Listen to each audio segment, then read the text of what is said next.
They say true wealth isn't measured in dollars and cents, but in the richness of the heart.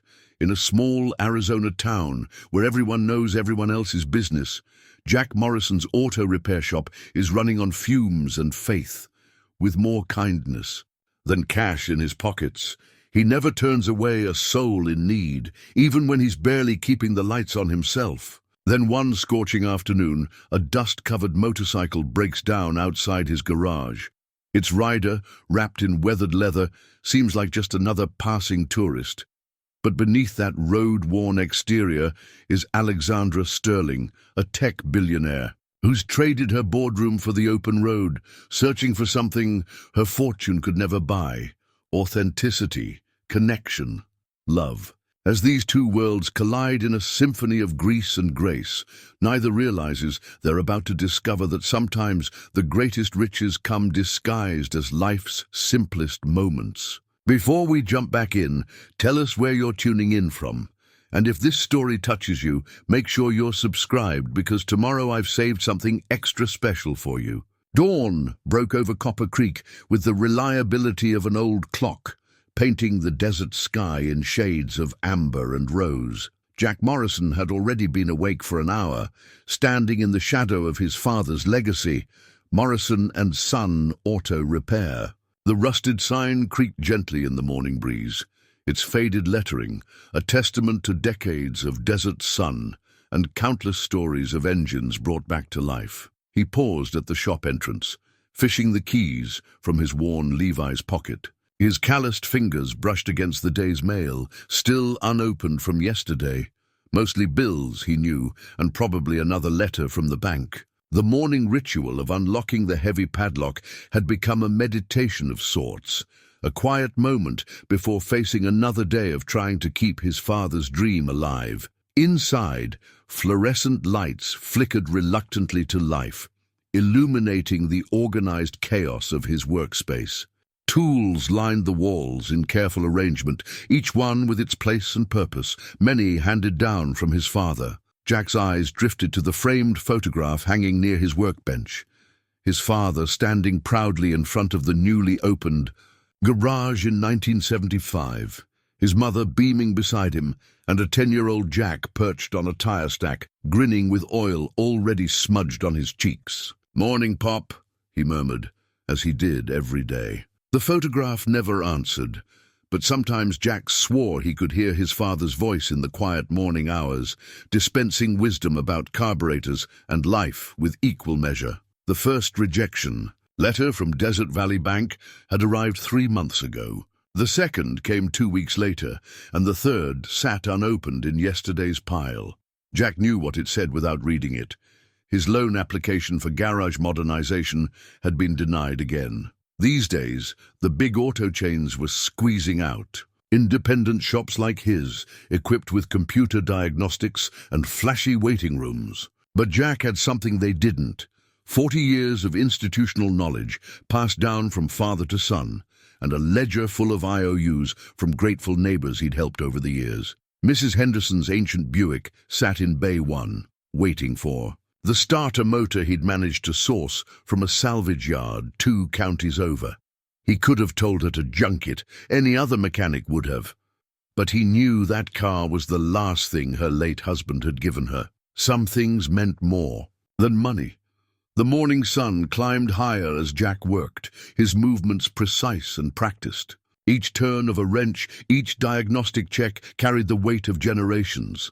The radio hummed softly in the background, country music mixing with the metallic symphony of his work. A small desk fan pushed the warm air around, doing little to combat the growing heat of the Arizona morning. Through the open garage door, he watched Copper Creek wake up. Sarah from the diner walked past with fresh pastries, waving as she went. Old Tom hobbled by with his morning paper, pausing to remind Jack about the upcoming town council meeting where they'd discuss the proposed highway bypass, another threat to small businesses like his. The bank statement lay open on his desk now, its numbers stark and unforgiving. 3 months behind on rent, utilities hanging by a thread, and the equipment lease payment coming due. Jack ran a hand through his graying hair, the same way his father used to when facing tough decisions. But his father had never had to compete with corporate chains or deal with parts that needed specialized computers just to diagnose. A stack of invoices marked "Payment Plan" grew taller each week.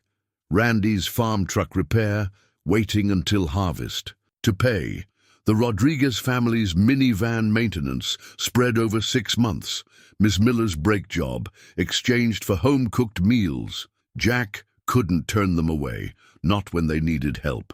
His father had always said a mechanic was like a doctor for the community's lifelines, and you didn't turn away a patient just because they couldn't pay up front. The morning stretched on, filled with the honest work of keeping Copper Creek's vehicles running. Jack's hands moved steadily from task to task, each repair a small victory against time and wear. He might not have the newest diagnostic computers or a fancy coffee machine in the waiting room, but he had something more valuable: trust built over generations, and the satisfaction of knowing that every car that left his garage was fixed right, fixed honest, and fixed to last. The distinctive rumble of a motorcycle engine, struggling, missing beats, drew Jack's attention from Mrs. Henderson's Buick. Through the heat waves rippling off the asphalt, he watched a rider guide a dust-covered Indian motorcycle into his lot.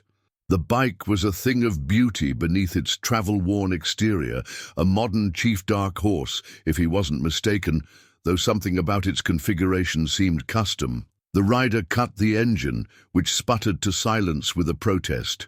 That told Jack everything he needed to know about the problem. Long legs, clad in well-worn leather, swung over the seat with practiced ease. When gloved hands reached up to remove the helmet, Jack found himself looking at a woman with wind-swept dark hair and eyes that seemed to take in everything at once. "Sounds like you've got yourself a fuel delivery issue," he said by way of greeting, wiping his hands on a shop rag. "Been running rough for long." She smiled, and something about it made him think of distant horizons. "Started about 20 miles back. I was hoping to make it to Phoenix, but..." She gestured at the bike with a mixture of affection and frustration that Jack recognized from countless customers. She had other ideas. They usually do. Jack circled the motorcycle slowly, his practiced eye catching details that others might miss. Beyond the standard factory specs, he noticed subtle modifications: reinforced suspension, custom exhaust routing, specialized electronics carefully hidden within the bike's streamlined profile. This wasn't just some weekend rider's toy. "I'm Alexandra," she said, extending a hand. Her grip was firm, confident. "Most people call me Alex, Jack Morrison." He nodded toward the bike. "Mind if I take a look? Please." She stepped back, shrugging off her leather jacket in the Arizona heat.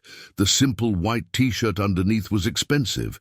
Jack had priced enough clothing for his sister's kids to recognize quality, but worn with the casual ease of someone who didn't think about such things. As he began his inspection, Alex leaned against his workbench with the relaxed posture of someone completely at home in a garage. She watched him work with genuine interest, asking occasional questions that revealed more than a passing knowledge of engines. "You've got some interesting modifications here," he commented, noting the specially tuned fuel injection system. "Not standard issue."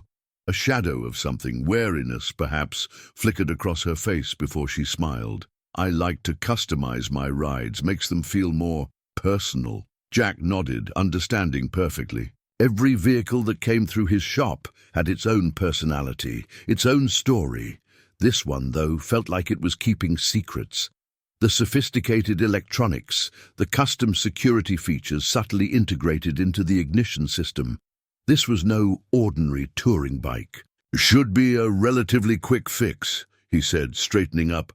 "Fuel filter's clogged, and I'm seeing some contamination in the line. Probably picked up some bad gas along the way. Give me about an hour. I can have you back on the road, Alex." Glanced at her watch, a gesture so quick he almost missed it. "No rush, actually. I could use a break from the road." She looked around the garage with genuine interest. "Mind if I hang around while you work?" Something about her manner struck Jack as curious. Most people killing time during repairs headed to the diner next door, or at least waited in the small office area he maintained for customers. But Alex seemed content right where she was, as if the smell of oil and the sound of tools against metal was familiar territory. As he worked, they fell into an easy conversation. She asked about the town, about his business, showing an understanding of the challenges facing independent garages that surprised him. When he mentioned the growing pressure from corporate chains, her expression turned thoughtful. "Sometimes bigger isn't better," she said, her tone carrying a weight he couldn't quite decipher. "There's value in places like this, in knowing who's working on your vehicle, in being part of a community." Jack glanced up from his work, catching something in her voice that sounded almost wistful. For a moment, their eyes met, and he had the strange sensation that they were both recognizing something familiar in each other, a shared understanding of what it meant to carry responsibilities that others couldn't see. The moment passed as he returned to the repair, but the conversation continued to flow naturally. Alex shared stories of her travels, carefully edited though they seemed, while he told her about the characters that made up Copper Creek's tapestry. As his hands moved surely through the repair, Jack found himself wondering about this woman, who seemed equally at ease, discussing engine timing and economic pressures on small businesses. What he didn't know, couldn't know, was that Alexandra Sterling, CEO of Sterling Technologies and one of the most influential women in the tech industry, was watching him work with a growing appreciation for the simple authenticity of his world. A world far removed from corporate boardrooms and billion-dollar decisions, where a person's word and the quality of their work still meant everything. The bell above Sarah's diner chimed as Jack held the door open for Alex. The afternoon heat had driven them to seek refuge in the town's favorite gathering spot, the repair completed, but Alex showing no hurry to leave. The familiar scent of coffee and apple pie wrapped around them as they entered, along with the hum of conversation that marked the lunch rush. "Jack Morrison, don't tell me you're finally taking a lunch break," Sarah herself called from behind the counter, her silver hair caught up in its usual neat bun. Her eyes sparkled as they landed on Alex, and with company no less. The diner was a living museum of local history, its walls adorned with photographs spanning decades of Copper Creek life. Pride of place was given to what locals called the Wall of Heroes, community members who had made a lasting impact. Jack's father's photograph hung there, his smile warm and genuine beneath the caption, "Thomas Morrison, keeping Copper Creek moving since 1975. Just finished fixing her bike," Jack explained, leading Alex to his usual booth. "Figured she should try your apple pie before hitting the road."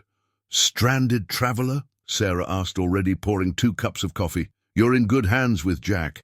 He's got motor oil in his veins, just like his daddy did." Alex settled into the booth, her eyes drawn to the wall of photographs. "I can see that this place really values its history." "That's because we're living it," came a gruff voice as old Tom shuffled over, newspaper tucked under his arm. "Not like those big cities where everything's always changing. Here, a handshake still means something." Sarah set down their coffee cups, gesturing at the wall. "Tom's up there too. 30 years as our high school principal. Between him and Jack's father, they shaped half the town." Alex listened intently as the stories began to flow. Sarah brought over pie without being asked, and soon their booth had become an impromptu gathering. Miss Linda, the librarian, stopped by to share how Jack had kept the bookmobile running long past its expected retirement. Randy from the farm mentioned the time Jack drove out in a snowstorm to fix his tractor during the critical harvest season. "He does the same for everyone," Randy's wife Betty added, "and never makes you feel bad about paying in installments. Try getting that kind of understanding from those chain stores." Jack felt his ears growing warm. "Just doing what needs doing," he mumbled into his coffee. But Alex was watching him with an expression he couldn't quite read. "It sounds like you're more than just a mechanic," she said softly. "You're a crucial part of this community's ecosystem." The conversation shifted as folks asked Alex about her travels, and Jack noticed how carefully she answered. She spoke of roads taken and sights seen, but revealed little about herself. Yet There was something in the way she engaged with each person, asking just the right questions, showing genuine interest in their stories that made everyone warm to her immediately. "You should stick around for the weekend," Sarah suggested, refreshing their coffee. "Town's having its monthly musical evening in the park tomorrow night. Nothing fancy, just local folks sharing songs and stories." "Oh, I shouldn't," Alex began, but was cut off by a chorus of encouragement. "Jack plays guitar," Betty offered, ignoring his protests. "His daddy taught him, and he's got the sweetest voice when you can convince him to use it." Jack watched as something shifted in Alex's expression. A longing, perhaps, for the simple connections being offered. She glanced at him, then back at the eager faces around them. "Well," she said slowly, "I suppose my schedule is flexible." The afternoon stretched on, the sunlight slanting through the diner's windows, creating pools of gold on the worn linoleum. Jack found himself studying Alex when she wasn't looking, noting how she seemed to relax incrementally into the rhythm of small-town life. Her laugh became more genuine, her posture less guarded. Yet there were moments when her hand unconsciously reached for a phone she'd deliberately left on her bike, or when certain topics of conversation caused her to subtly redirect, that reminded him she was carrying secrets. But here, surrounded by the warmth of community and the simple pleasure of shared stories, those secrets seemed to weigh less heavily on her shoulders. What struck him most was how naturally she fit into their world, despite clearly coming from somewhere very different. She treated everyone with the same genuine respect, whether it was Sarah refilling their coffee or old Tom rambling about the town's history.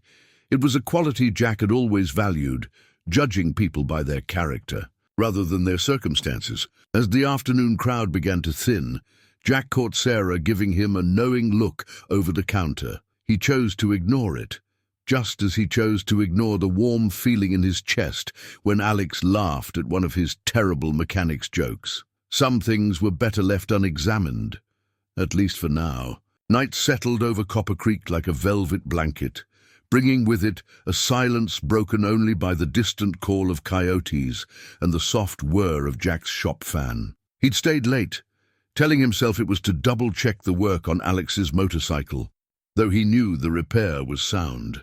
There was something about the bike that nagged at him, subtle customizations that spoke of resources far beyond the average rider. From the darkened corner of the garage, a blue glow suddenly pierced the darkness. Alex stood in the shadow of the building's back entrance, her face illuminated by a sophisticated satellite phone. Definitely not standard consumer tech. She spoke in hushed tones, her posture transforming as she paced. "The Singapore deal needs to close by Friday," she said firmly, her voice carrying an authority Jack hadn't heard before. "Have legal review the terms again, but I want that contract ready. Yes, I'm aware of the board meeting. No, I won't be there in person. Handle it, Marcus.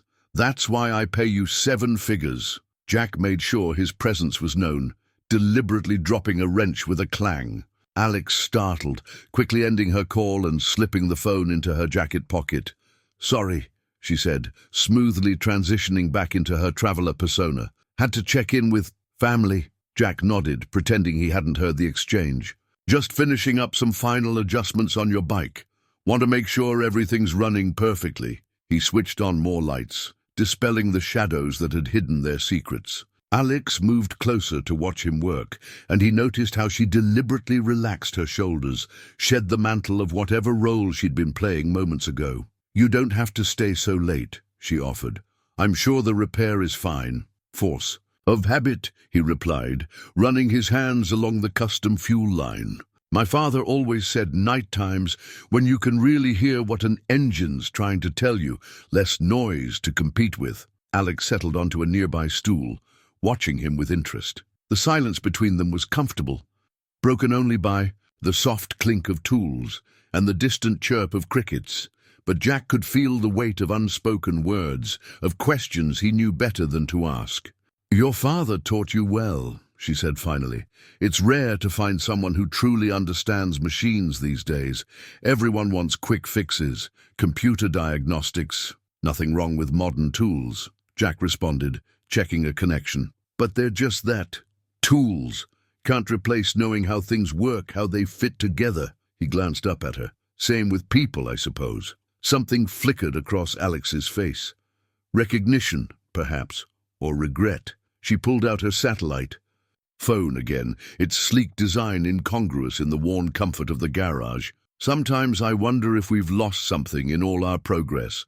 Everything's faster, more efficient, but efficiency isn't everything, Jack finished, understanding in his voice.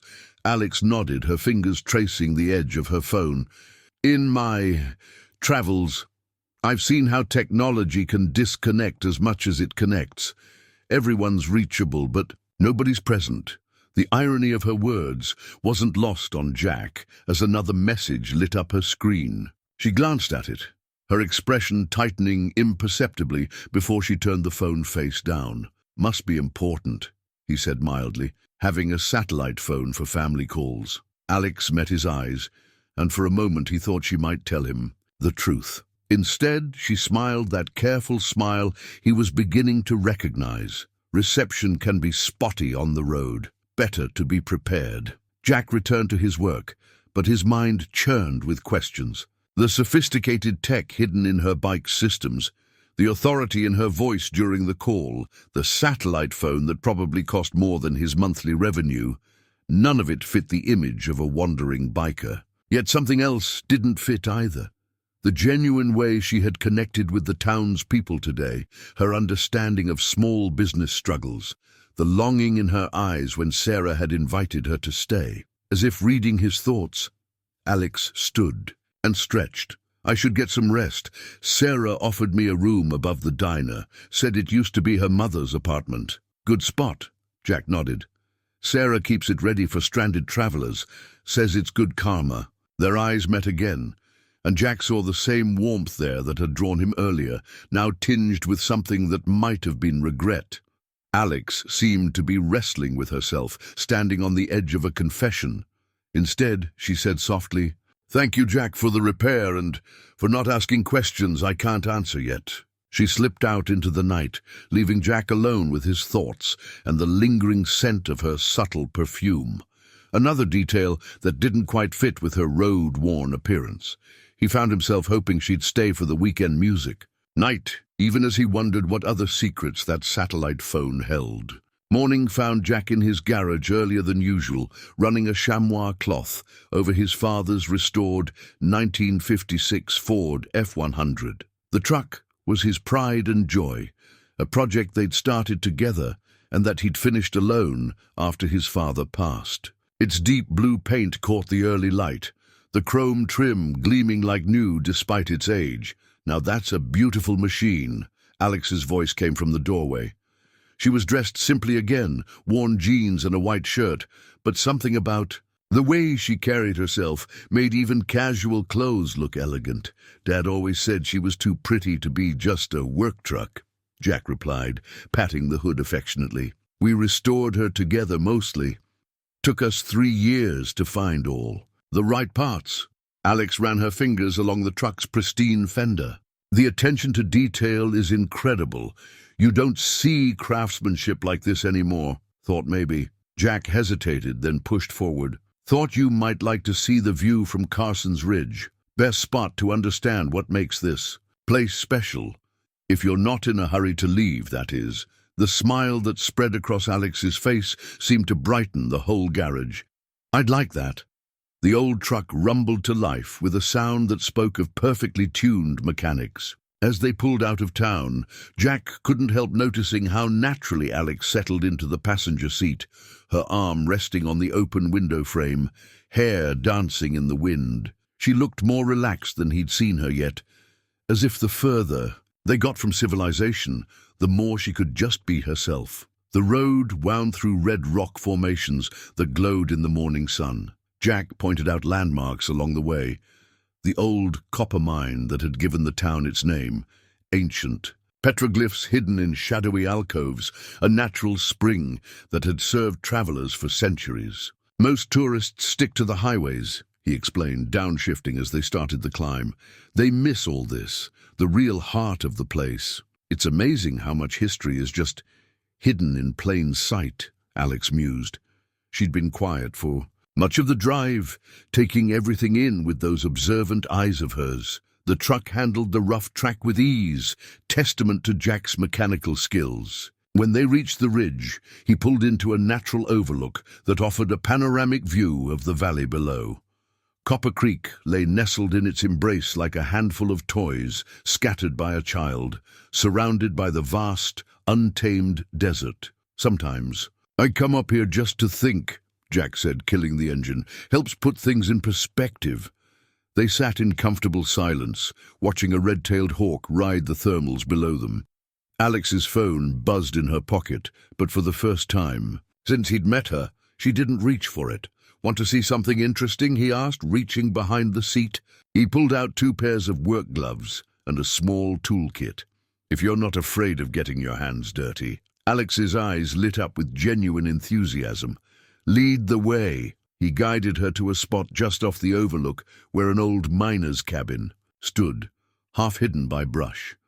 "Place needs some basic maintenance now and then, keeps it standing for the next person who might need shelter." Together they spent the next hour replacing worn boards, securing loose shutters, and clearing debris. Jack found himself impressed by Alex's willingness to tackle any task and her surprising knowledge of basic carpentry. "My grandfather had a workshop," she explained, accurately reading his expression. "He believed in knowing how things worked, how to fix them. Said it built character." "Wise man," Jack nodded, watching as she confidently handled a hammer. "You don't seem like someone who's afraid of hard work." Something shifted in her expression. Pride, perhaps, or vindication. "People make assumptions," she said quietly, "about who you are, what you're capable of. Sometimes it's easier to let them think what they want." Their eyes met over the worn planks they were replacing, and Jack felt the weight of unspoken understanding pass between them. They both knew what it was like to be judged by appearances, to carry responsibilities others couldn't see. The sun climbed higher as they worked, but neither seemed to notice the heat. There was something therapeutic about the simple act of repair, of making something broken whole again. When they finally stepped back to admire their handiwork, both were covered in dust and wearing matching satisfied smiles. "Thank you," Alex said suddenly earnestly, "for sharing this with me, for treating me like just another pair of hands." Jack understood what she wasn't saying, that she was grateful for being seen as herself, not whatever role she usually had to play. The moment stretched between them, heavy with possibility. He found himself studying the smudge of dirt on her cheek, the way her eyes seemed to hold stories she was longing to tell. She swayed slightly closer, and for a heartbeat he thought, but then her phone buzzed again, insistently. The spell broke. Alex stepped back, reaching for the device with what looked like reluctance. "We should head back," she said softly, not meeting his eyes. "I promised Sarah I'd help with the dinner prep for tonight's music gathering."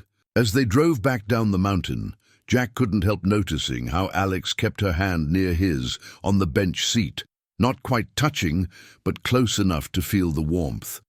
The old truck's engine provided a steady soundtrack to their comfortable silence, each lost in thoughts of what might have been and what might still be. The letter from Desert Valley Bank felt heavier than paper had any right to be. Jack stood in his office, morning light streaming through dusty windows, reading words that threatened to unravel generations of history. Final notice, payment. Required within 72 hours. The amount listed would have made his father's heart stop. 3 months of back rent, plus accumulated late fees. "Bad news?" Alex's voice startled him. She stood in the doorway, 2 coffee cups from Sarah's in hand, her expression shifting to concern as she read his face. Jack quickly folded the letter, tucking it into his back pocket. "Just business stuff." He accepted the coffee she offered, grateful for the distraction. "Thought you'd be sleeping in after all that manual labor yesterday." "I like the morning quiet here," she said, settling into the office's worn client chair. "It's different from—" She caught herself, then continued carefully, "from other places I've been." Before Jack could respond, Alex's satellite phone came to life, its distinct tone cutting through the peaceful morning. Her face tightened as she checked the display. "I need to take this," she said, already moving toward the door. "I'm sorry." Jack watched through the window as she paced outside, her free hand gesturing emphatically as she spoke. Even through the glass, he could see the transformation. Her spine straightening, shoulders squaring, voice taking on that tone of unmistakable authority he'd heard before. "The board cannot make that decision without me," she was saying, voice raised enough for fragments to carry. "I don't care what Hamilton thinks. No, absolutely not. The workers' contracts are non-negotiable." Inside, Jack turned his attention back to the bank notice, running calculations that refused to add up to a solution. He'd need to sell everything of value in the shop just to make a dent in what he owed. The thought of losing his father's tools, the equipment they'd collected over decades. A sharp knock interrupted his brooding. Ryan Thompson from the bank stood in the doorway, his suit out of place among the tools and grease stains. "Jack?" Ryan nodded, uncomfortable. They'd played high school football together, but that felt like several lifetimes ago. "I wanted to deliver this personally." He held out another envelope. Thicker this time. "More bad news?" Jack asked, not reaching for it. "Foreclosure papers," Ryan admitted. "Jack, I tried to buy you more time, but corporate's cracking down. They're talking about selling to one of the national chains. Automax is interested in the location." Outside, Alex was still on her phone, but her attention had shifted to the scene unfolding in Jack's office. Her eyes narrowed as she watched. Ryan placed the envelope on the desk. "How long?" Jack asked, his voice rough. 5 days to respond. Then Ryan spread his hands helplessly. "I'm sorry, Jack. Really." As Ryan left, Alex re-entered, her own phone conversation apparently finished. She glanced at the envelope, then at Jack's face. That looked serious. Jack found himself wanting to tell her everything about the struggling business, the mounting debts, the threat of losing not just his livelihood, but his heritage. Something in her eyes told him she would understand, might even have the business experience to help. But pride held his tongue. "Nothing I can't handle," he said instead. Alex's phone chimed again, a different tone this time. She checked it, and Jack saw real fear flash across her face before she could hide it. "Everything okay?" he asked, recognizing the irony of his own deflection being turned back on him. She hesitated, then echoed his words back to him with a sad smile. "Nothing I can't handle." They stood in silence, each bearing the weight of their secrets, each seeing the other's struggle, but unable to bridge the gap their unspoken truths had created. The morning sun cast their shadows long across the garage floor, separate but almost touching, like their hands on the truck seat the day before. Finally, Alex broke the silence. "Jack, Her phone buzzed again, more urgently this time. She glanced at it and paled slightly. "I need to make some calls, but maybe we could talk later."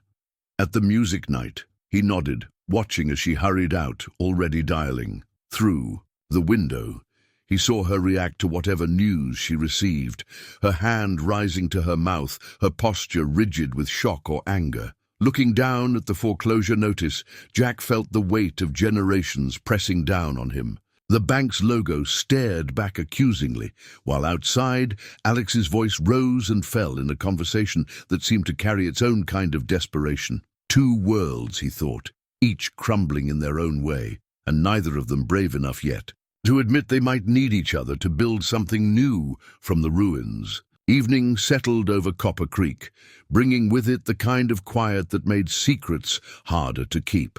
Jack sat at his desk, surrounded by the day's newspapers, local and national, spread out before him. One particular headline in the business section of the Phoenix Tribune caught his eye. Sterling Tech CEO's mysterious absence raises questions. The accompanying photo, though several years old, was unmistakable. Alexandra Sterling, dressed in corporate attire, cutting the ribbon at a company headquarters opening. His mind flashed back to the woman who'd spent yesterday replacing worn, boards in an old miner's cabin, who'd laugh genuinely when she got sawdust in her hair, who looked at him sometimes like she was seeing something she'd been searching for all her life. The sound of boots on concrete drew his attention. Alex stood in the garage doorway, silhouetted against the sunset. She'd changed for the evening's music gathering, wearing a simple sundress that somehow made her look both more and less like the woman in the newspaper photo. "Thought I might. Find you here," she said, stepping into the garage. She stopped short when she saw what he was reading, her expression flickering between resignation and something that might have been relief. "Were you going to tell me?" Jack asked quietly, not angry, just tired of the weight of things unsaid. Alex moved closer, her fingers trailing along the edge of his workbench. "I've been trying to find the right way." She glanced at the photo. "That person feels like someone else sometimes. Here I can just be me. And who is that?" The question came out softer than he intended.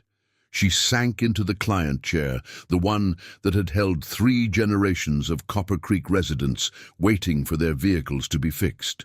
"I'm the daughter of a man who built an empire out of nothing, who taught me that success meant never showing weakness.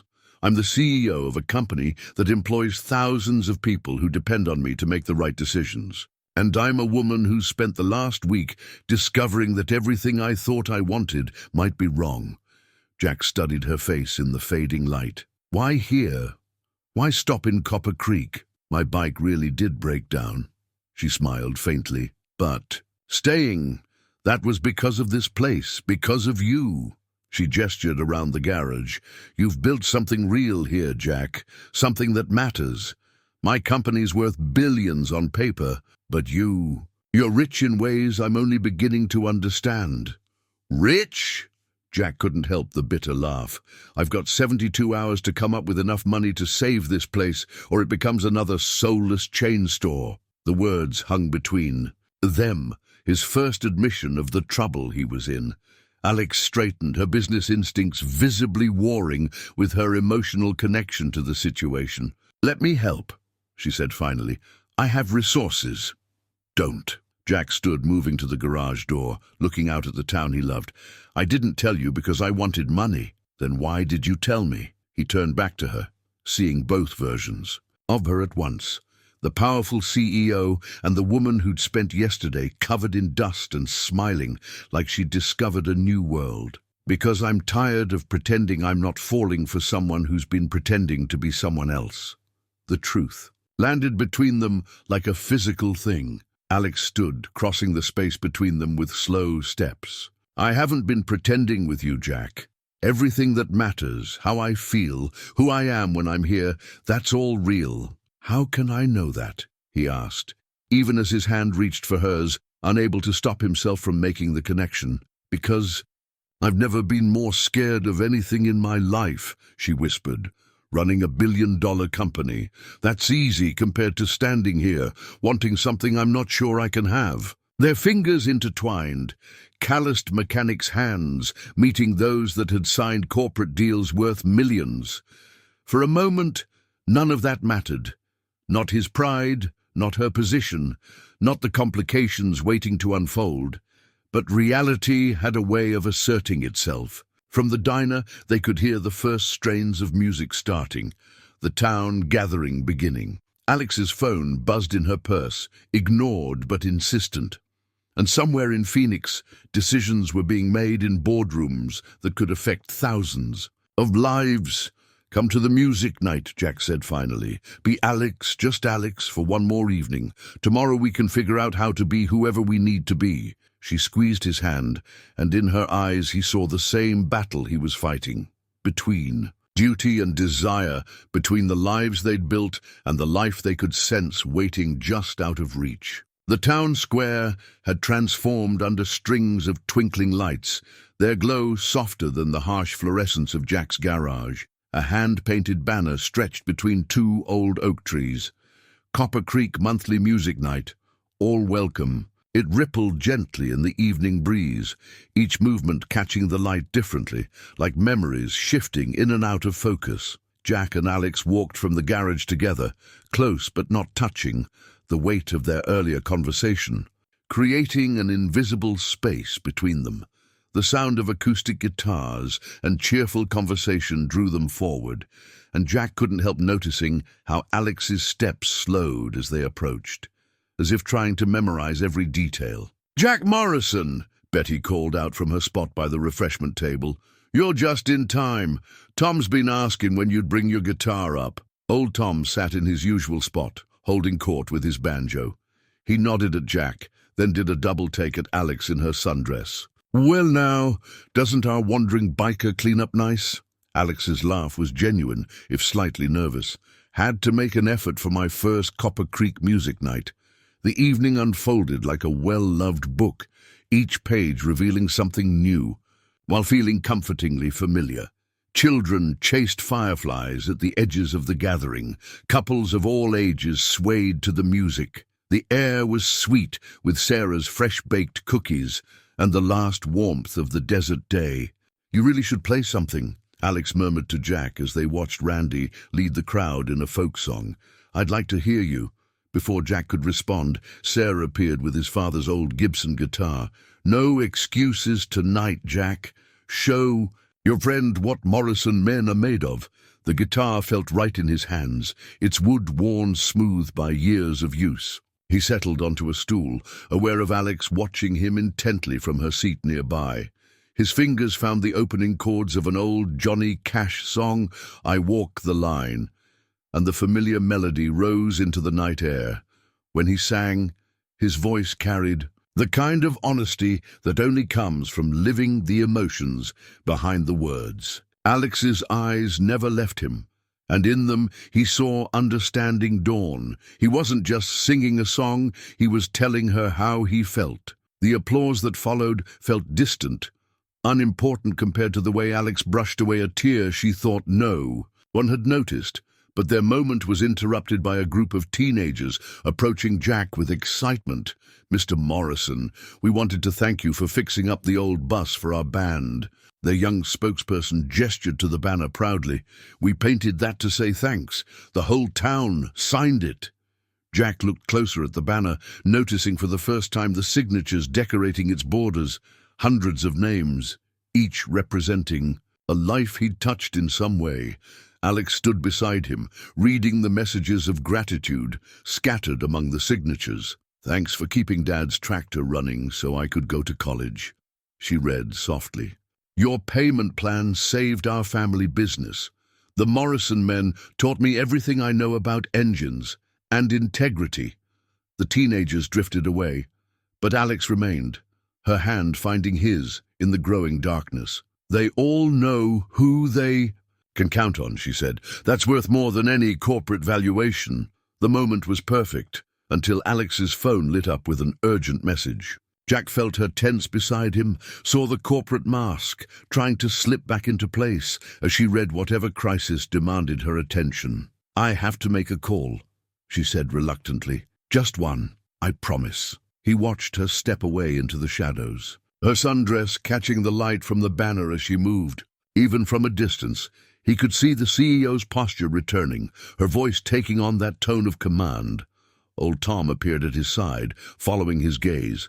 "Complicated thing, ain't it? When someone's got two worlds pulling at them?" "You know who she is?" Jack asked, surprised. Tom chuckled. "Been reading the business section since '62. Question is, do you know who she is? Not the CEO. The woman who's been hiding out in our little town, looking at you like you're the answer to a question. She's been afraid to ask." Before Jack could respond, Alex returned, her face troubled but determined. She slipped her hand back into his, and he felt her deliberately relax, choosing this moment, this world, over whatever demands had just been made. The band struck up, a slower song, and couples began to drift toward the makeshift dance floor. Alex tugged gently at his hand. "Dance with me? While we still can." The question carried more weight than just this moment, and they both knew it. But for now, Jack simply pulled her close, feeling her settle against him as naturally as if they'd been dancing together for years. Above them, The banner swayed in the desert night, its signatures gleaming like stars, each one a testament to the kind of wealth that couldn't be measured in dollars and cents. Morning brought chaos to Copper Creek in the form of a glossy business magazine someone had left at Sarah's diner. Alexandra Sterling's face graced the cover, the headline bold and unforgiving. Sterling Tech CEO's desert disappearance, board considers emergency measures. The photo showed her in her corporate armor, tailored suit, confident smile, the weight of billions resting easily on her shoulders. Sarah noticed it first, nearly dropping her coffee pot when she recognized her temporary tenant on the cover. By sunrise, copies had appeared throughout town, and the quiet whispers began. Jack discovered it when Randy burst into his garage, magazine in hand, face flushed with excitement. "Jack, you're not gonna believe." He stopped short at the sight of Alex herself, perched on Jack's workbench in her usual spot, phone pressed to her ear. "I don't care what the board thinks," she was saying, her CEO voice in full force. "The Singapore merger is off.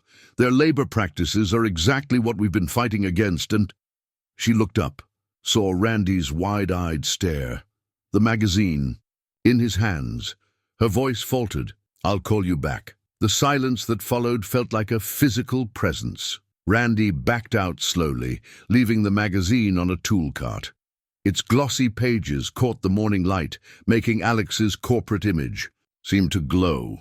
"I suppose there's no point hiding anymore," she said quietly, looking at her cover photo with a mixture of resignation and distaste. "Though I have to say, that suit never felt as comfortable as these borrowed jeans." "The whole town will know by noon," Jack said, his voice carefully neutral. He picked up the magazine, studying the article.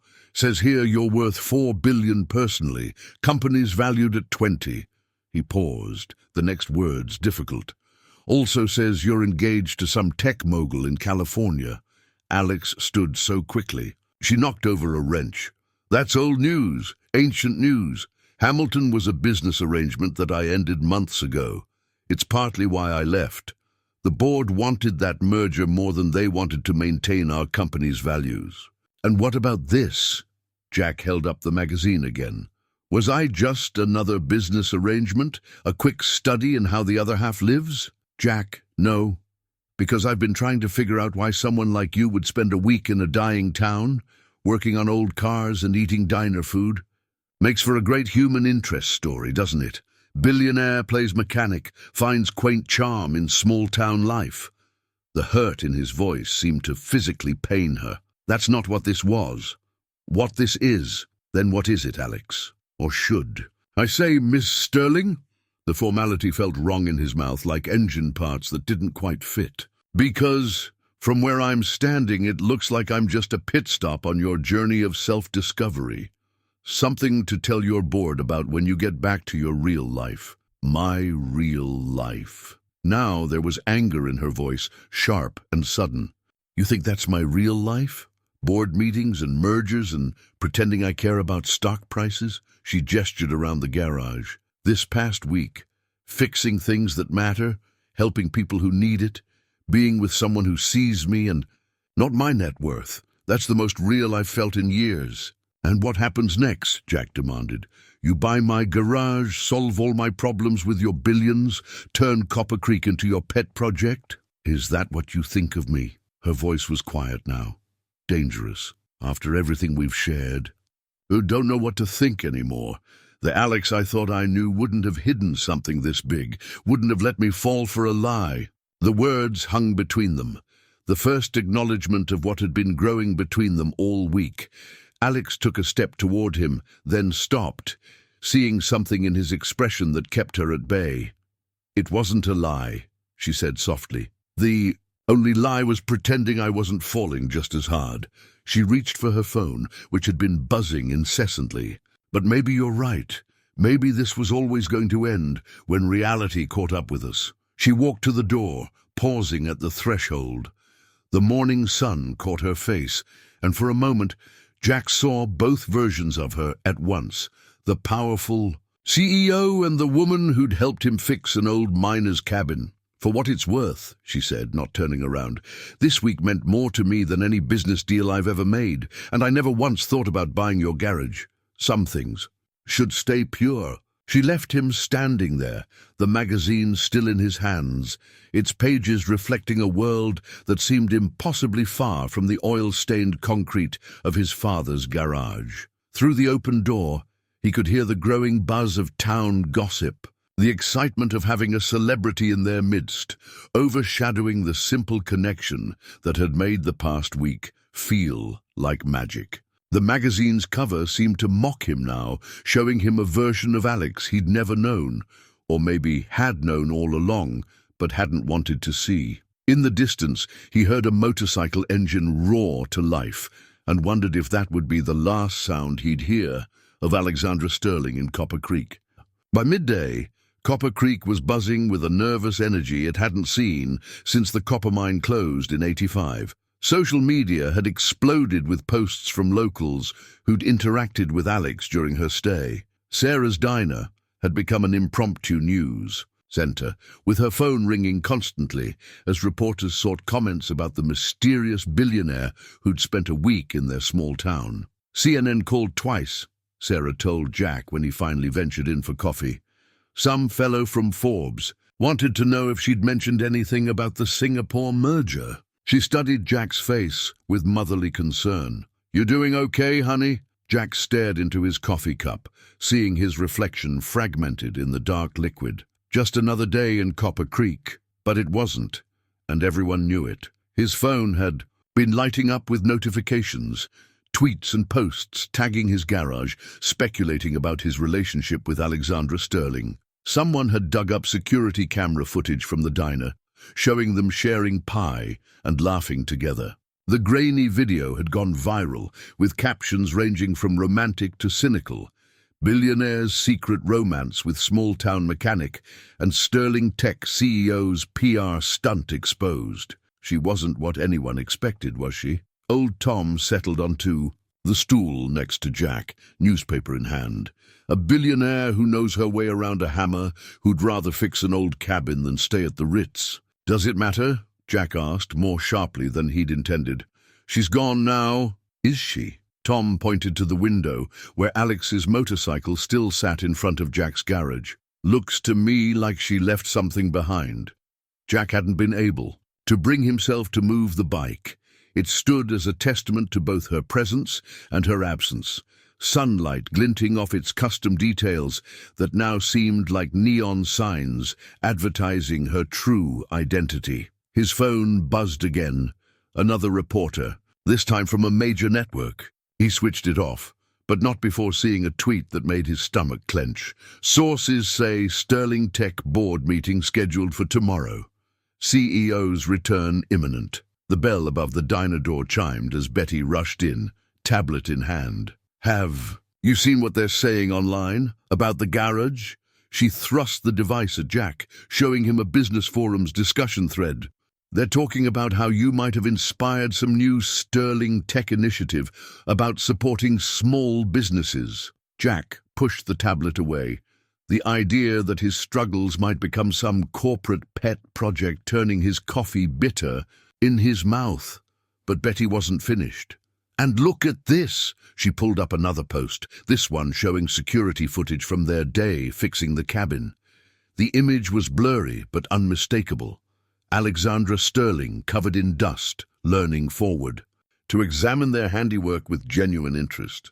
The caption read, "Tech Billionaire Trading Code for Carpentry." "She looks happy there," Sarah observed quietly. "Real happy, not CEO photo op happy." Jack stood abruptly, leaving enough cash on the counter to cover his coffee and everyone else's. He needed to escape the growing crowd, the endless speculation, the way everyone was trying to rewrite his private moments into some kind of public narrative. Back in his garage, he found himself facing the latest bank notice, still demanding payment in impossible numbers. Next to it lay the viral magazine.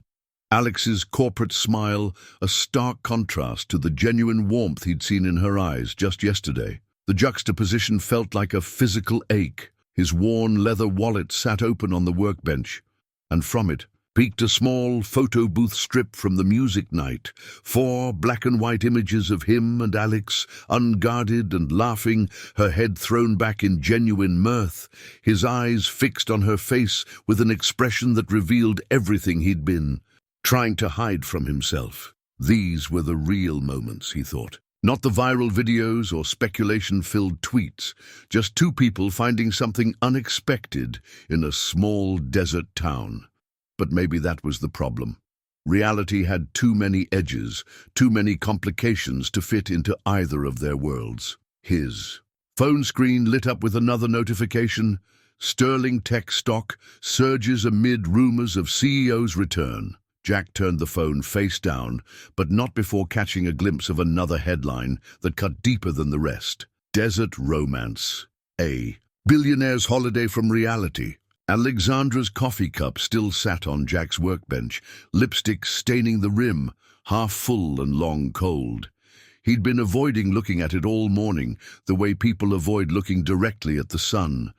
But now, in the quiet aftermath of the day's chaos, it demanded his attention, a small, ordinary thing that somehow contained the essence of everything he'd lost. The evening news droned from his small office TV, words that once would have meant nothing to him now cutting like knives. Sterling Technologies announced today that CEO Alexandra Sterling has resumed her duties following a brief absence. In a statement to the press, Ms. Sterling expressed her commitment to the company's upcoming projects. He switched it off, unable to bear the sight of Alex, Ms. Sterling, standing at a podium in crisp business attire, looking as if the past week had never happened, as if she'd never sat in his garage in borrowed jeans, telling him stories about her grandfather's workshop while he fixed cars. The phone rang. Probably another reporter. They'd been calling all day, offering money for his story.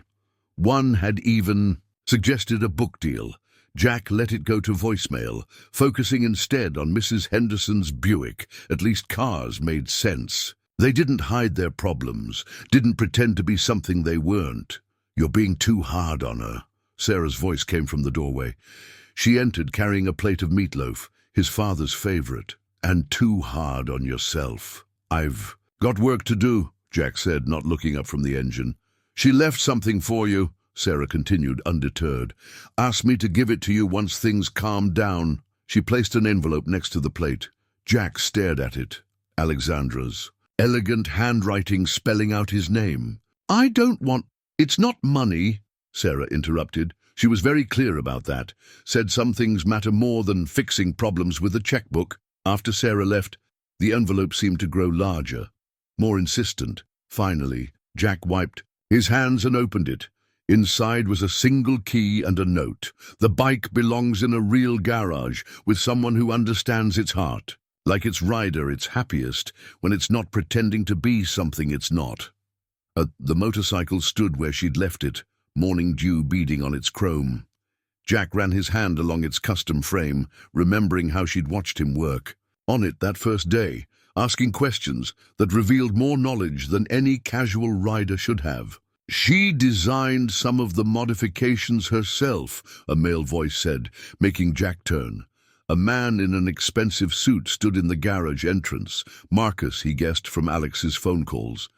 "Ms. Sterling has always been hands-on with her projects." "What do you want?" Jack asked, tired of surprises. "To understand," Marcus replied, looking oddly vulnerable despite his corporate polish. "I've worked with Alexandra for 10 years.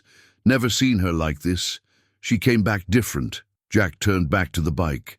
"She came back where she belongs." "That's just it," Marcus said quietly. "For the first time since I've known her, I'm not sure she did." He placed a business card on the workbench. "She's in board meetings all day, but after—" He trailed off, then straightened his tie. "Well, the card's there if you want it." After he left, Jack picked up the card, its embossed lettering catching the light. He thought about Alex in her boardroom, wondering if she was as haunted by coffee cups and memories as he was. The bank notice still sat on his desk, its deadline looming. while outside, her motorcycle gleamed in the sun, a bridge between their worlds that neither of them knew how to cross. He reached for the cold coffee cup, finally ready to wash it clean, to erase this last trace of their time together. But his hand stopped short, remembering how she'd smiled at him over its rim just days ago, her eyes full of a future they'd both been too afraid to claim. The Sterling Technologies headquarters rose from the Phoenix skyline like a monument to progress. 60 stories of glass and steel reaching toward the desert sky. Alexandra stood at her corner office window, watching the sun paint the city in shades of gold that reminded her painfully of Copper Creek sunsets. Her reflection stared back at her, impeccable suit, perfect makeup, not a hair out of place. The corporate armor she'd worn so comfortably for years now felt like a costume. Her hands, recently rough from manual labor, were freshly manicured, but beneath the polish, she could still feel the memory of wood grain and engine parts. "Ms. Sterling?" Her assistant's voice came through the intercom. "The board is waiting." She turned from the window, gathering the familiar mantle of authority around her like a shield. The boardroom hadn't changed. The same leather chairs, the same polished table that could have paid for a year's worth of garage repairs. But she had. "The Singapore merger represents a significant opportunity," Hamilton was saying, his voice carrying the smug certainty that had once attracted her, now grated like sand in an engine. "The workforce concerns are minimal compared to—" "Minimal?" Alexandra cut in, her voice sharp. "Tell that to the families who'd lose their primary income source. Tell that to the communities that would be devastated." She thought of Copper Creek, of how every job, every business connected to form a delicate ecosystem. "We didn't build this company by prioritizing profits over people." The board members exchanged glances. She knew what they were thinking. Their CEO had gone soft, had lost her edge during her mysterious absence. The business publications were full of speculation about her mental state, her commitment to the company. But for the first time in her career, their opinions didn't matter as much as the truth she'd discovered in a small-town garage. Meanwhile, 200 miles away, Jack stood in front of the bank's local branch, the final notice crumpled in his pocket. The corporate logo loomed over him, as imposing in its way as any skyscraper. Inside, Ryan's sympathetic expression told him everything before a word was spoken. "I'm sorry, Jack. Corporate's decision is final. They're selling to Automax." Jack nodded, having expected nothing else. He walked back to his garage, each step feeling heavier than the last. The afternoon light slanted through the dusty windows, illuminating the organized chaos of his workspace. Every tool had its place. Every surface held memories of repairs made and problems solved. His father's voice seemed to echo in the quiet. "A garage isn't just a business, son. It's a promise to the community." The vintage truck he'd shown Alex sat in the back bay, covered now but still holding the memory of their drive to Carson's Ridge. Her motorcycle remained where she'd left it, its key burning a hole in his pocket. A stack of invoices caught his eye. Not bills this time, but thank-you notes tucked into payments. Randy's kids had drawn pictures on theirs. Mrs. Henderson had included cookies with her latest installment. Each one represented not just a repair, but a relationship, a trust built over generations. Back in Phoenix, Alexandra sat alone in her office, surrounded by reports and projections. A notification popped up on her sleek computer screen. Another article about her desert adventure. The photo showed her at the music night, caught mid-laugh as Jack played guitar. The genuine joy in her expression made her current reality feel even more artificial. Her fingers found her phone, hovering over Marcus's text. "He still has your bike, and the garage deadline is tomorrow." Both of them, separated by distance, but connected by an understanding of what really mattered, faced the same question.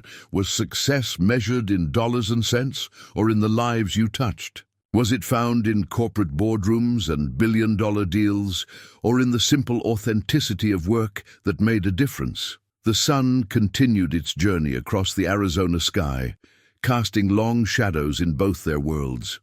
In her glass tower, Alexandra stared at acquisition reports that could solve all of Jack's problems with a single signature.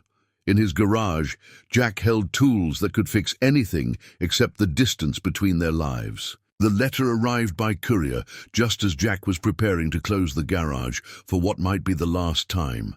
Handwritten on Sterling Technologies' letterhead, it carried the weight of words that needed to be said face to face, but couldn't be. Dear Jack, I've started this letter a dozen times, each attempt feeling more inadequate than the last. How do you explain to someone that a week in their world taught you more about value than 20 years in corporate finance? The board thinks I've lost my mind. Maybe I have. Yesterday, I walked out of a billion-dollar merger negotiation because all I could think about was Mrs. Henderson's Buick and how some things mean more than their price tag. I kept hearing your voice. It's not just about fixing cars, it's about keeping people's lives running. I was wrong to hide who I was from you, but I was more wrong to hide who I am from myself for so many years, the woman who helped you fix that cabin, who laughed at your terrible mechanic jokes, who felt more alive covered in dust and sweat than she ever did in designer suits. That's the real me. The one I'd forgotten existed until Copper Creek reminded me. You were right about one thing. I can't just write a check and fix everything. Money without understanding is just another form of rust, eating away at what matters. But maybe there's a middle ground between my world of spreadsheets and your world of socket wrenches. Maybe that's where the real answers lie. I miss your coffee, even though Sarah's is objectively better. I miss the sound of tools against metal and the way you hum under your breath when you're concentrating on a difficult repair. Most of all, I miss the way you looked at me, not as a CEO or a billionaire, but just as Alex. The bike is yours, as I said, but its rider misses the garage, where she finally felt at home. Still trying to find the right tools for this repair. Alex, Jack read the letter twice, his calloused fingers careful not to crease the paper. Outside, the setting sun painted his father's old sign in shades of gold and shadow. The bank's deadline loomed like a storm on the horizon, but for the first time since Alexandra's departure, he felt something else beneath the worry. Understanding. He pulled out his phone, looking at Marcus's business card for the 100th time. Pride had kept him from calling, but maybe pride wasn't worth losing everything his father had built. More importantly, maybe it wasn't worth losing the chance to build something new. The phone rang 3 times before a familiar voice answered, not Marcus, but Alex herself. Jack? She sounded breathless, hopeful. I was just thinking about terrible mechanic jokes, he interrupted, surprising himself with a smile. Her laugh was genuine, warming him through the phone line. Actually, I was thinking about engine timing. Engine timing. How everything has to work together perfectly. Too early or too late, and nothing works right. She paused. Kinda like us. The silence between them felt different now. Not heavy. With secrets, but full of possibility. The garage closes tomorrow, he said finally. Bank's selling to Automax. I know. Her voice was soft. I've been trying to figure out how to help without just throwing money at the problem. Yes, because you were right. Some things should stay pure. But Jack, what if there was a way to save not just your garage, but others like it? What if Sterling Tech could learn something from Copper Creek instead of the other way around? Through his office window, Jack could see Alex's motorcycle gleaming in the fading light. He thought about timing, about engines that needed all their parts working together, about bridges between worlds that seemed far apart, but maybe weren't as distant as they appeared. Tell me more, he said. The blueprint spread across Jack's workbench was unlike anything he'd seen before.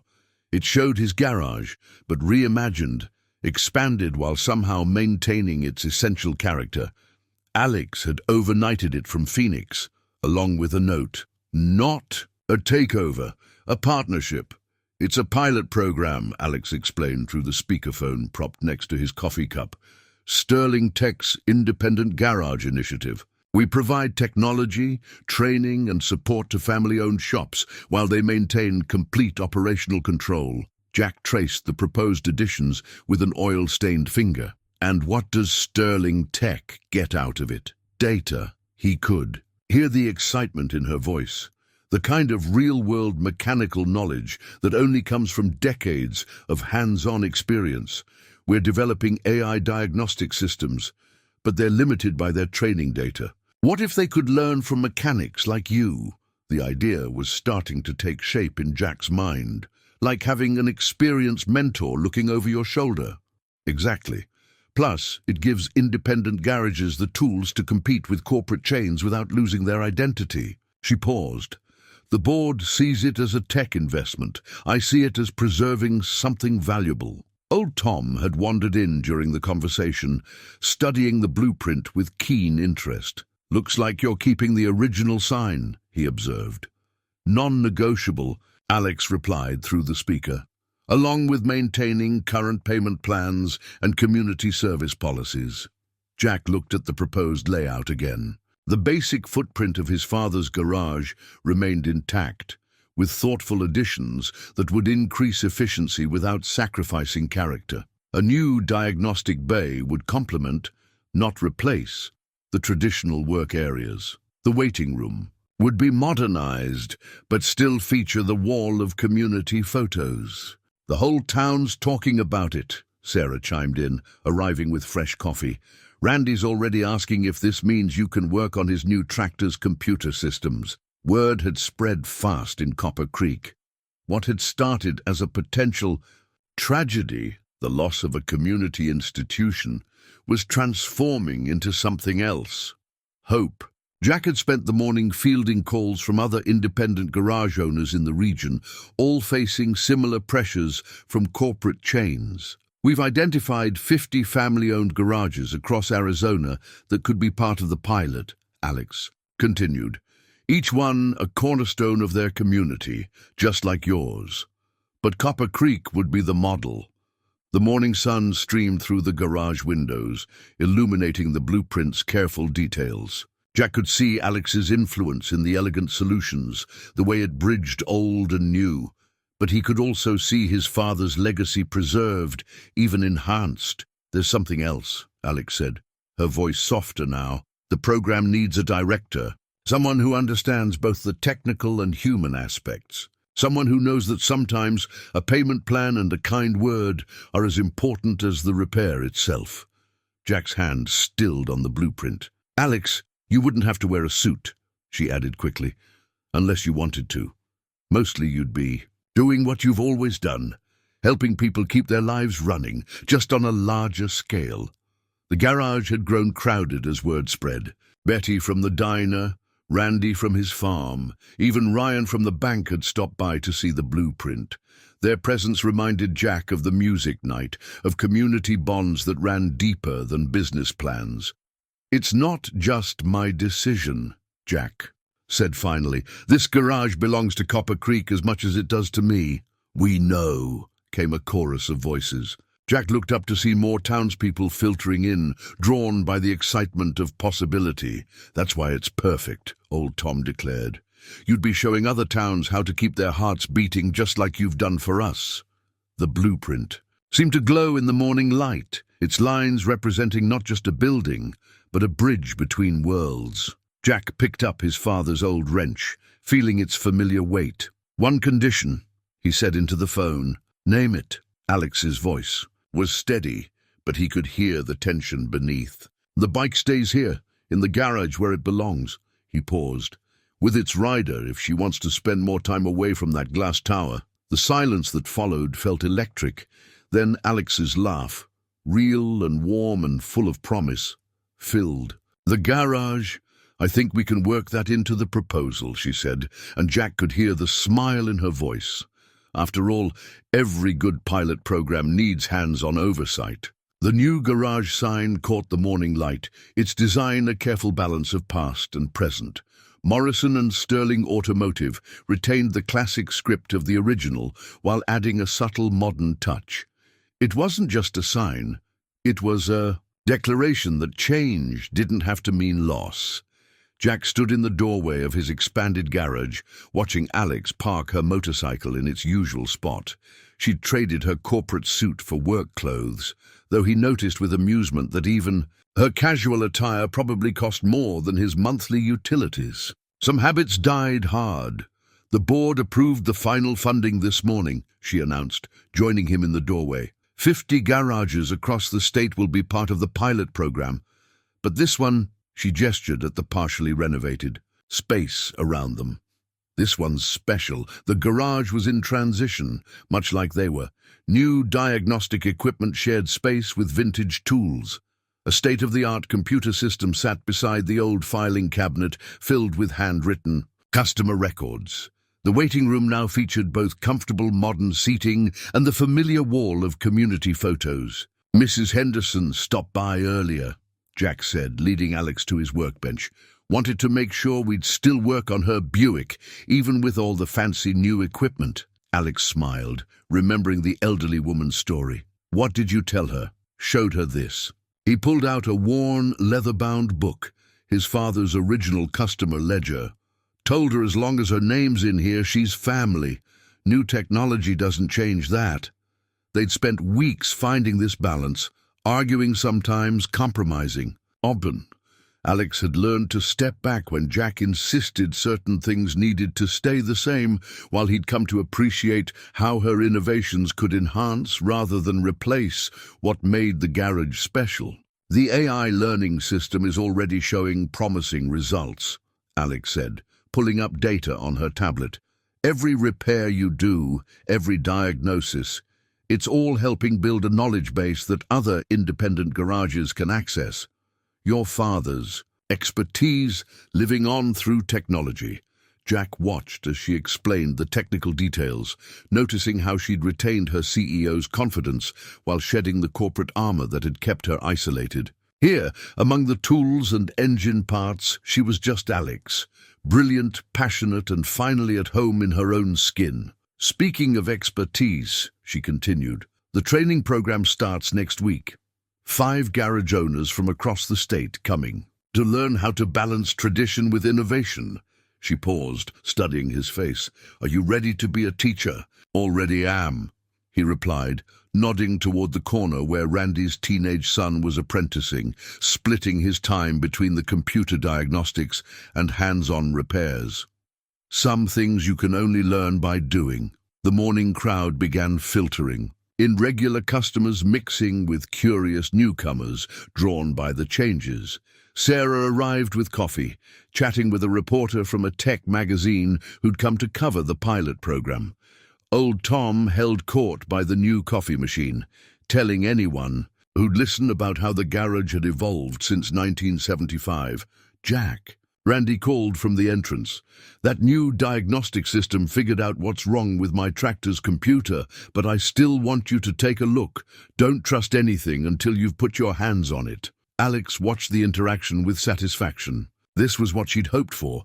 Technology supporting, not replacing, the human element that made places like this valuable. She caught Jack's eye across the garage, sharing a moment of understanding.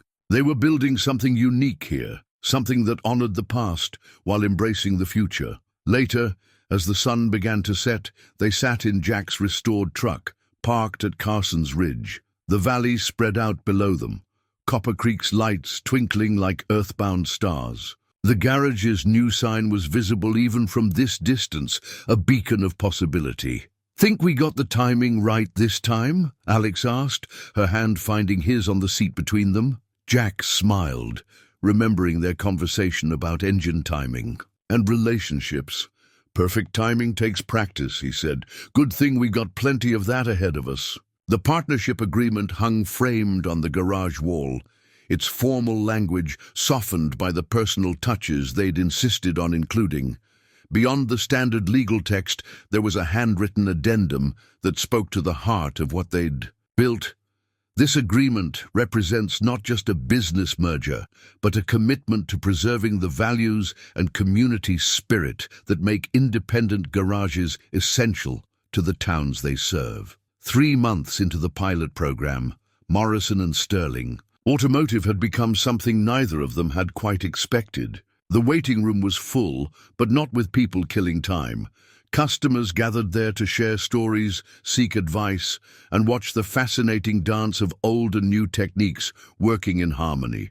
"You've got to see this," Alex called from the diagnostic bay, her excitement drawing Jack away from the vintage Mustang he was working on. She'd rolled up the sleeves of her expensive blouse, a smudge of grease on her cheek, making her look more at home than she ever had in her corporate boardroom. The AI just flagged something in Mrs. Henderson's Buick that matches a repair pattern. "From your father's old records." Jack leaned over her shoulder, studying the correlation between his father's handwritten notes and the computer's analysis. "Dad always said that model had a quirk in the timing belt.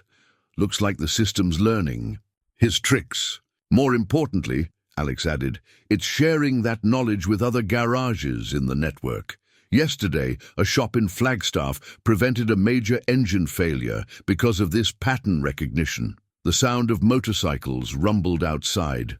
The weekly riding group that had started gathering at the garage. What had begun as curiosity about Alex's custom bike had evolved into a community of riders who appreciated both the technical expertise and the welcoming atmosphere. Sarah crossed the street from the diner, carrying her signature coffee and fresh muffins. "Channel 12 is doing another story on you two," she announced. "They're calling it The Garage That Bridged Two Worlds, though if you ask me, they're missing the best part of the story." "What's that?" Alex asked, accepting a coffee with a grateful smile. "How two people figured out that sometimes the longest distance isn't between a small town and a big city, it's between who you are and who you're pretending to be." Jack watched Alex absorb this, seeing the truth of it in how naturally she moved through the garage now, equally comfortable discussing corporate strategy on her phone or helping him diagnose a tricky transmission problem. She'd found her balance. Just as he had, the pilot program was exceeding all expectations. Independent garages across the state were reporting increased business, better customer satisfaction, and most importantly, the ability to maintain their unique character while competing with corporate chains. The Sterling Tech Board, initially skeptical, had begun talking about nationwide expansion. But the real success wasn't in the numbers. It was in moments like this. Alex teaching Randy's son how to use the new diagnostic equipment, while Jack demonstrated proper torque technique. It was in the way she'd bought a small house on the outskirts of town, splitting her time between Copper Creek and Phoenix, but making it increasingly clear where her heart lay. "Got something to show you," Jack said, as the afternoon wound down. He led her to the back of the garage, where his father's old workbench stood. He'd restored it, integrating modern charging ports and tool mounts while preserving its weathered character. "Thought you might want to make this your permanent station. You know, for the days you're not off running your empire." Alex ran her hands over the smooth wood, understanding the significance of the gesture. This had been Thomas Morrison's personal workspace, where he'd taught Jack everything he knew about cars and life. "You sure?" she asked softly. "Dad would have liked you," Jack replied. "He always said the best mechanics are the ones who never stop learning, never stop trying to make things better while remembering what made them work in the first place." Alex's response was interrupted by old Tom bustling in, waving a tablet.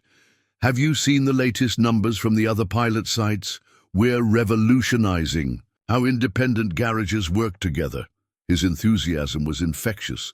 "And to think it all started because someone's motorcycle broke down in exactly the right place." "Not broke down," Alex corrected with a knowing smile. "Perfect timing." 6 months later, the under new management sign above Morrison and Sterling Automotive told a story far beyond its simple text. The old-fashioned lettering blended seamlessly with the Sterling Tech logo, much like the two worlds that had found their harmony within the garage's walls. The morning sun painted long shadows across the newly expanded workspace as Jack finished his daily routine of checking the equipment. The familiar scent of oil and metal mixed with fresh coffee from the new machine. Sarah had finally admitted that it made a decent cup, though she still insisted on bringing over her special blend every morning. "Morning, boss," called Randy's son Tommy, from the diagnostic bay, where he was already working on his certification through the garage's new training program. Like the dozen other apprentices who'd joined them, he was learning both the time-tested skills Jack insisted on and the cutting-edge technology Alex had brought. The sound of a motorcycle engine, familiar now to everyone in town, announced Alex's arrival. She'd finally given up the pretense of maintaining a Phoenix apartment, though she still flew out for board meetings. These days, her corporate attire shared closet space with work clothes, and her hands bore the proud calluses of someone who believed in doing the work, not just directing it. "Mrs. Henderson called," she announced, hanging her helmet on its customary hook. "Says her Buick's running better than new. The AI system's maintenance predictions are working perfectly." The nationwide rollout of their independent garage initiative had exceeded even Alex's optimistic projections, but more importantly, it had preserved something precious, the personal touch that made places like this more than just businesses. Every garage in the network maintained its own character while sharing in the collective knowledge they were building. "Got something for you," Jack said, leading Alex to his office. On his desk sat an old photograph in a new frame. It showed his father standing proudly in front of the garage on opening day. Next to it, a recent photo of Jack and Alex in nearly the same spot, both pictures capturing the same spirit of possibility. "Your father would be proud," Alex said softly, understanding the weight of the moment, "not just of the garage, but of how you've helped other family businesses survive without losing their soul." Their success had attracted attention beyond the automotive world. Other industries were studying their model of preserving small personal businesses through technological empowerment rather than replacement. Alex's board had finally stopped questioning her commitment to the project, especially after their stock price reflected the public's enthusiasm for companies that strengthen local communities.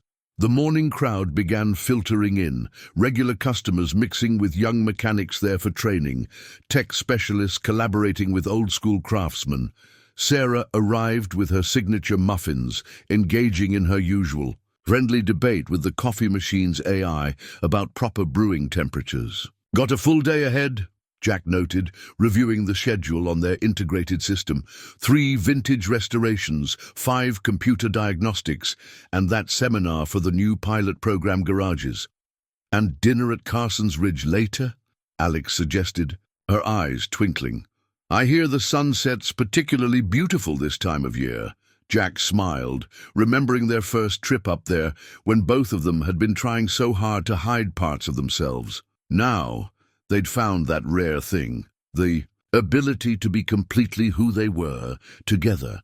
Outside, Copper Creek was waking up to another day. The highway that had once threatened to bypass the town now brought a steady stream of visitors, drawn by the garage's reputation for blending tradition with innovation. But more than that, they came for the stories of a billionaire who found her true self in a small-town garage, of a mechanic who proved that progress doesn't have to come at the cost of principle, and of a community that showed how the best kind of growth strengthens what matters most. The morning sun glinted off the chrome of Alex's motorcycle, parked as always beside Jack's restored truck. 2 different machines from 2 different eras, each perfect in its own way, each made better by the presence of the other, much like the people who owned them.